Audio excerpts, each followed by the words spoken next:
Kembali di Metro Siang, pemirsa, penangkapan artis Vanessa Angel pada akhir pekan yang lalu membuka kembali ingatan kita pada kasus serupa di tahun 2015. Ya, di mana saat itu hanya muncikarinya saja yang bisa dijerat hukum. Hingga kini mangkraknya pembahasan revisi KUHP di DPR membuat pemberi jasa prostitusi dan pemakainya tidak bisa dijerat hukum. Kami akan sajikan cek faktanya bersama rekan kami Dade Salampesi langsung dari Newsroom Metro TV. Silahkan Dade. Ya, Zakia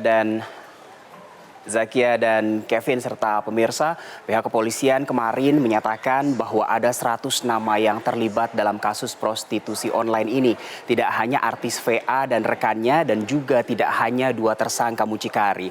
Dan 45 diantaranya dipastikan adalah artis, namun Polda Jawa Timur tidak membeberkan siapa nama 45 artis ini. Dan ada juga ratusan model majalah dewasa yang dikoordinir oleh tersangka mucikari ES dan TN. Kita lihat sedikit cuplikan dari Kepala Kepolisian Daerah Jawa Timur kemarin. Dan beberapa tarifnya juga ada ya sesuai dengan tingkat kepopuleran mahalnya ya. Jadi penentuan tarif artis-artis ini sesuai dengan tingkat popularitas mereka, pemirsa. Kita lihat lagi siapa sebenarnya artis-artis yang diduga terlibat dalam prostitusi online ini.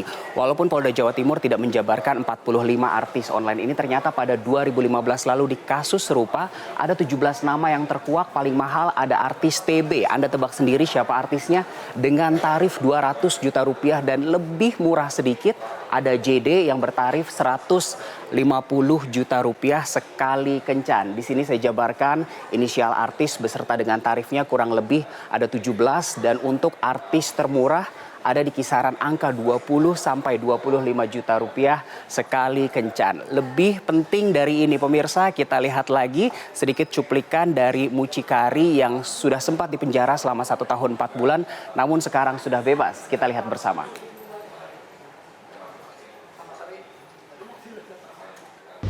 Sampai sekitar 200 juta. Dari minimal harganya? 5 juta. Dari 5 juta hingga 200 juta rupiah.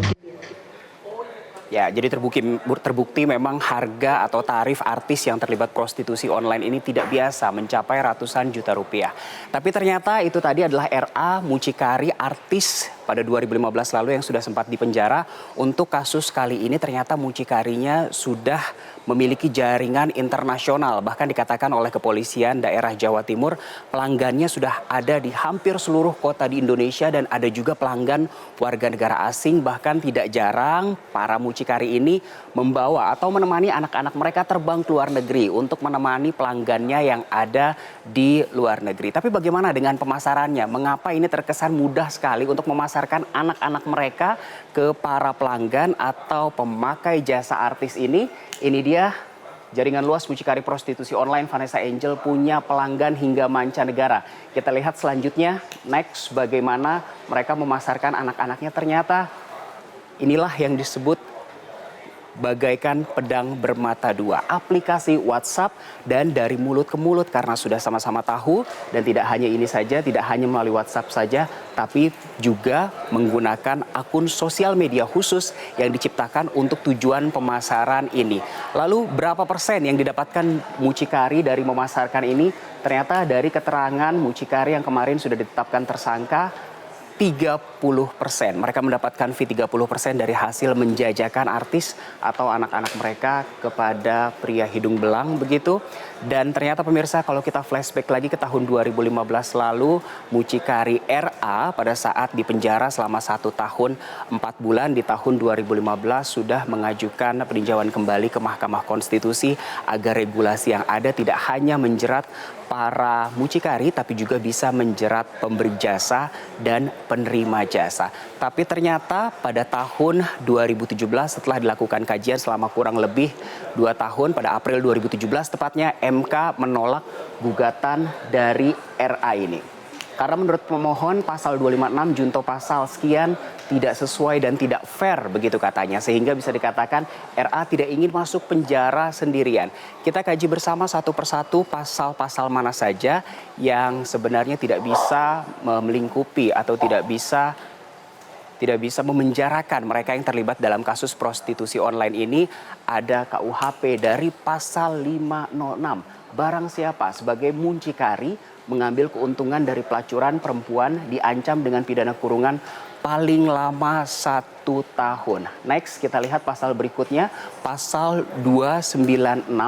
Barang siapa dengan sengaja menyebabkan atau memudahkan perbuatan cabul oleh orang lain dengan orang lain dan menjadikannya sebagai pencarian atau kebiasaan, diancam dengan pidana penjara paling lama 1 tahun 4 bulan. Ini lebih lama 4 bulan.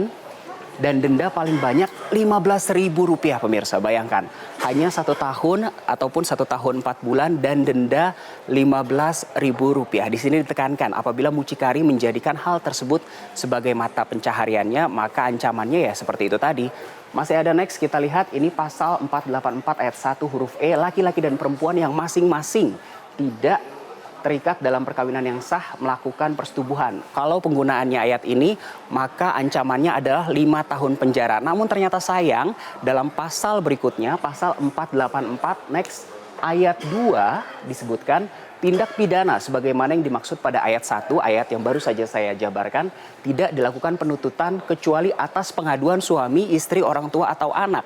Artinya ayat atau pasal ini bersifat delik aduan sehingga polisi tidak bisa memenjarakan pemberi jasa atau penerima jasa jika tidak ada aduan dari suami, istri, orang tua, atau anaknya. Jadi masih ada kekurangan ya pemirsa. Dan kita lihat dulu apa kata DPR terkait kasus yang kembali mencuat ini. Kalau memang mau kita berantas ya prostitusi itu ya harus kita atur dengan jelas lebih detail di dalam KUHP kita yang sekarang sedang dibahas. Baik, semoga bapak-bapak dan ibu-ibu di DPR sadar ya bahwa sekarang semuanya ada di mereka, bola panasnya ada di mereka. Karena kelemahan kita adalah masalah regulasi tadi. Tapi dikhawatirkan juga kalau ternyata regulasi ini sudah berhasil direvisi, akan timbul polemik baru seperti fitnah, kriminalisasi korban, bahkan juga main hakim sendiri. Tapi tentu kita semua tidak mau kalau mucikarinya saja yang dihukum kan. Kita mau semua yang terlibat dalam kasus ini bisa mendapatkan hukuman yang setimpal. Kita kembali ke Studio 1 Metro TV.